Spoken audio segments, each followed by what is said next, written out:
Olá, estudante. Tudo bem? Eu sou Eliane, sua professora de Geografia. E nós vamos para a nossa aula de número 23, Transformação do Relevo. Nós vimos sobre o que é esse relevo, né? Nós falamos um pouquinho sobre a hidrografia, que é o estudo das águas. E agora nós vamos falar um pouquinho sobre essa transformação. Ok? Nós vamos observar que o relevo, como nós já vimos na outra aula, é todas as formas que nós observamos na superfície terrestre. E também sabemos que ele acontece, ele existe no subsolo, vamos colocar assim, né? Abaixo das águas oceânicas. E aí, existe um agente transformador do relevo. O que é isso, Eliane? Agente transformador?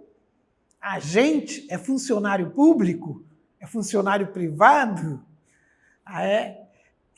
Nós vamos observar isso aí e que nesse caso específico pode até ter algum funcionário público, sim, mas não é necessariamente, tá?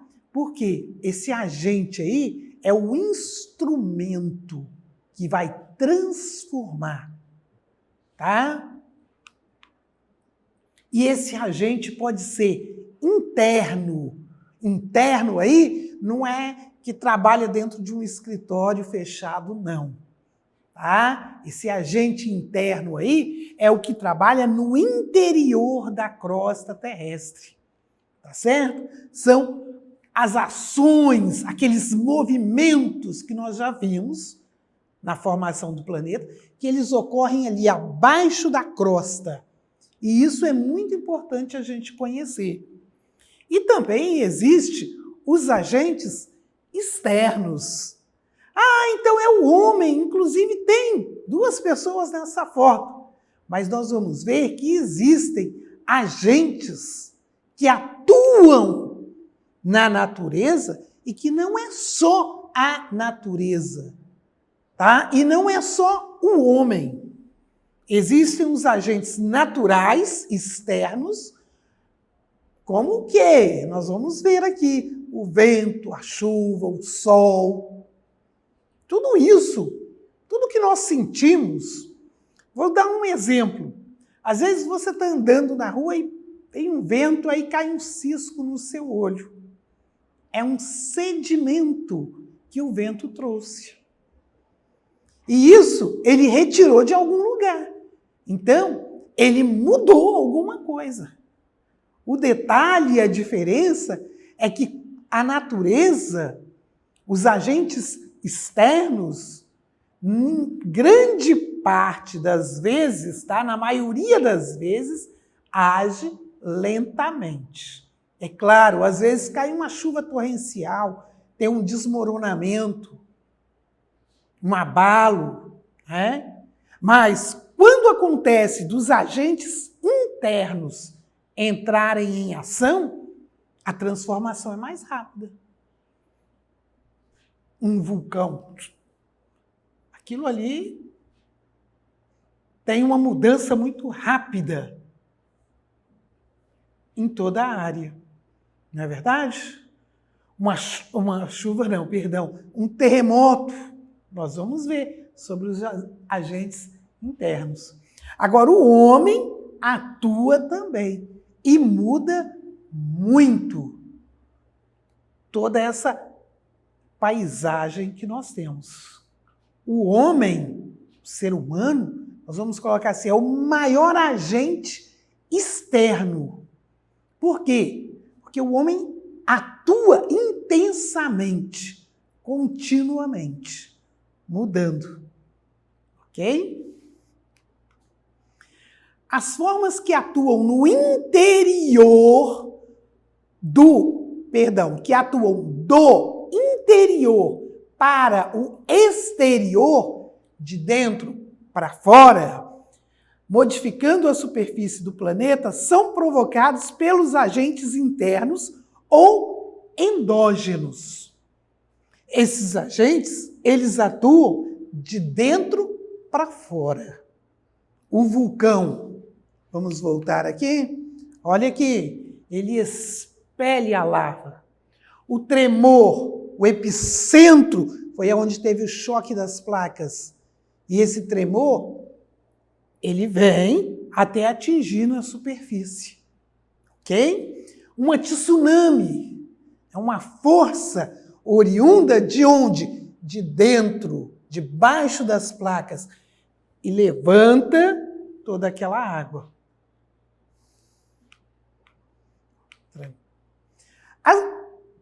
Os principais agentes endógenos que vêm do interior da crosta são os movimentos das placas tectônicas, as erupções vulcânicas, nós estamos vendo uma no fundo, né? E os terremotos, que também podem provocar as tsunamis. Ok? Nós falamos muito dos tremores, né? Dos terremotos, mas esse movimento de choque que causa o tremor no oceano, que é o maremoto, ele pode provocar também uma tsunami. E aí, nós vamos ter uma formação rochosa. Eu costumo dizer que no interior da crosta nós temos rocha. Rocha, porém, não na forma sólida. Por quê? Devido às altas temperaturas. E nós vamos observar o seguinte: primeiro tipo de rocha, ígnea, tá? Fusão de rochas na crosta quente e profunda e no manto superior. É esse material que é expelido, tá? Ele vem pastoso, mas aquilo ali é rocha. Por que ele está pastoso? Porque ele está em altas temperaturas. Então, olha bem, a cristalização quer dizer a solidificação do magma ou a lava que desce dos vulcões. Tá certo? Aqui nós temos um exemplo, o granito, que é uma das rochas mais sólidas que nós temos. Rocha sedimentar. São sedimentos. O intemperismo e erosão das rochas expostas na superfície. Lembra que eu dei um exemplo de a gente estar na rua às vezes e o vento joga um grãozinho de areia, né? Que nós falamos um grãozinho de areia, um grãozinho de rocha, literalmente. São esses sedimentos que às vezes eles vêm das partes mais altas e vão se assentando. É por isso que quando o terreno é mais antigo, ele é mais planificado. Exemplo, terreno brasileiro. O ponto mais alto do Brasil não chega a 3.000 metros. Algum livro que você pegar bem antigo vai falar assim, olha, o Pico da Neblina tem aproximadamente 3.020 metros. Mas as versões mais recentes já vão falar algo em torno de 2.988 metros. Por quê? Porque é o desgaste natural que o relevo sofre pelos agentes externos. Já o ponto mais alto do mundo é o Everest. Tem aproximadamente 8.800 metros. Nossa, muito mais alto. Por quê? Porque ele está próximo de um local de encontro de placas. Então, o terreno é mais recente. Ele é mais alto. Ele é mais elevado. E a rocha metamórfica? São as rochas sob altas temperaturas e pressões nas profundezas da crosta e no manto superior. Então, metamórfica, lembra uma palavrinha, metamorfose, transformação. Devido essa rocha ela foi se esfriando, mas devido ainda ao calor que ela encontra nas profundezas da crosta, ela vai se alterando, tá certo? E exemplo de rocha sedimentar, o arenito, e da rocha metamórfica, o gneiss, tá certo? Então nós precisamos conhecer, mas quando você olhar profundamente, você vai observar o seguinte, que a origem primária das nossas rochas está aqui, ó. São o quê? As lavas que são expelidas por esses vulcões. É por isso que eu disse para vocês que no interior da Terra nós temos rocha, porém não em estado sólido devido às altas temperaturas.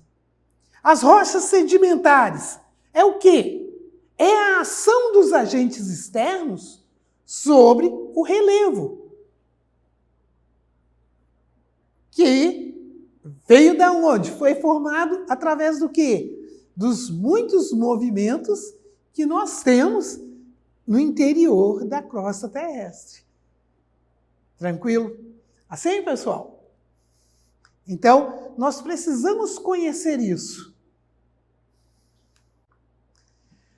Transformação do relevo, agentes externos, os processos químicos e físicos, tá? Aí também, né? Os processos químicos, físicos e biológicos que ocorrem na crosta terrestre transformam e modelam o que os agentes internos produziram.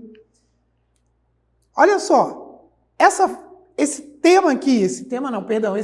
pequeno trecho que eu li para vocês, os processos químicos, físicos e biológicos que ocorrem na crosta terrestre transformam e modelam o que os agentes internos produziram. É essa sequência de rochas que nós vimos aqui. Então, foi aquilo que eu disse. O agente primário, tá? A formação primária das nossas rochas está no interior da Terra. Esses processos são denominados agentes externos ou exógenos. Os agentes internos são endógenos. Os agentes externos, exógenos. E dependem do ar, exemplo, o vento, da temperatura, o calor, o sol, e da água, sólida, líquida ou gasosa, dos seus 3 estados.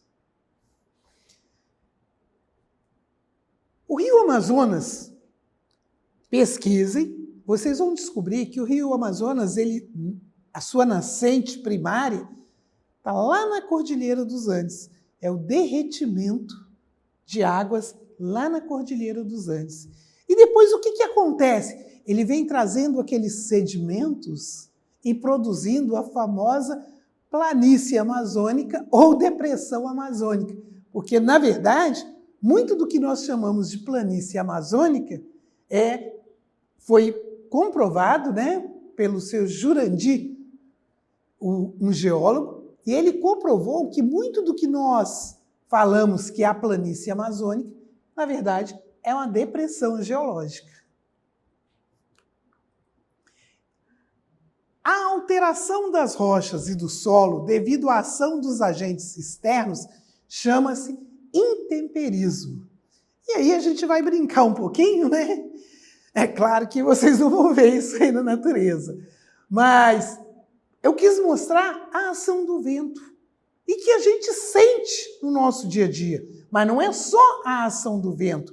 Nós vimos que, olha bem, depende do ar, da temperatura e da água, do sol, chuva, vento. E aí nós temos, e eu brinquei aí um pouquinho com essa questão do vento, que nós sentimos muito no nosso dia a dia. Sempre o vento, você tenta proteger os seus olhos. Por quê? Porque a gente percebe esses sedimentos vindo e que incomodam um pouquinho, tá? Não é desse jeito aqui não, mas isso aqui eu coloquei para chamar a sua atenção.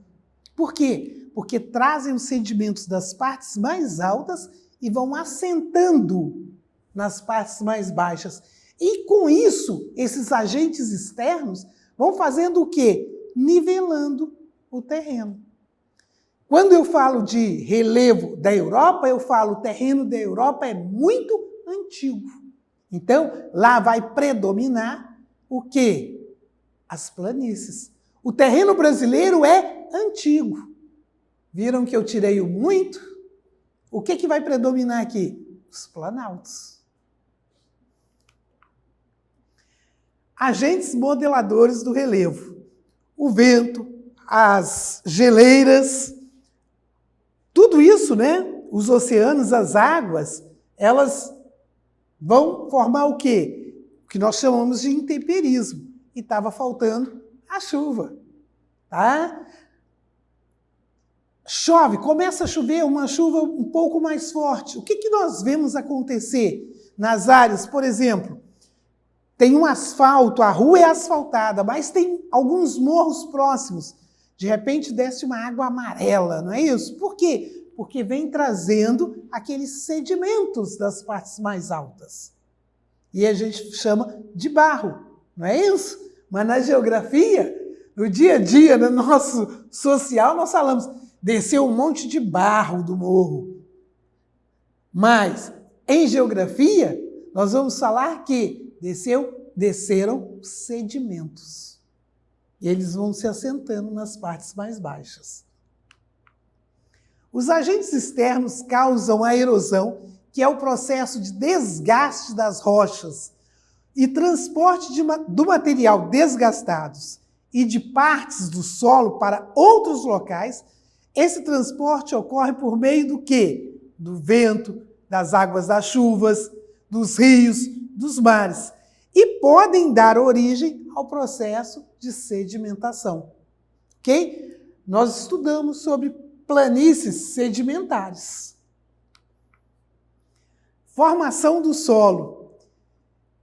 Vamos ler só aqui, olha. Estima-se que sejam necessários 100 mil anos para que se formem 30 centímetros de solo a partir da rocha-mãe numa região úmida. Então é muito importante a proteção do solo. E essa foto aqui mostra isso para a gente. É fundamental. Por quê? Porque é através do nosso cuidado com o solo dentro da agricultura, nas nossas construções, tá? Que nós vamos estar zelando por esse meio aonde nós estamos. E que a natureza demora para produzir. O relevo e as ações antrópicas, as ações do homem, que diferente da natureza, o homem age muito rápido. A foto já está dizendo tudo, né? Olha bem, Eliane, mas isso é um rio aqui. É a natureza que provocou essa erosão. Nós não podemos esquecer que aqui nós vemos o que? A agricultura feita sem o conhecimento prévio do terreno e foi retirado a proteção, que são as árvores, e aí expôs o solo. O homem, como eu disse, age muito rápido. Precisa dizer mais? Então, a atuação do homem, ela é diferente da atuação da natureza. Essas são as nossas fontes, ok? E agora é com você. Entre na nossa plataforma SMED-GV e torne o autor da sua história, certo? É muito fácil para você entrar na nossa plataforma. Basta você apontar a câmera do seu celular para a imagem que aparece aí no canto da tela. Tranquilo? Acesse também as nossas redes sociais, assista os nossos vídeos, se possível mais de uma vez. Faça as atividades, tem um xizinho lá marcando que fez. Nunca esqueça, você vai estar sendo sempre avaliado pelo seu professor. Até a próxima. Tchau, tchau.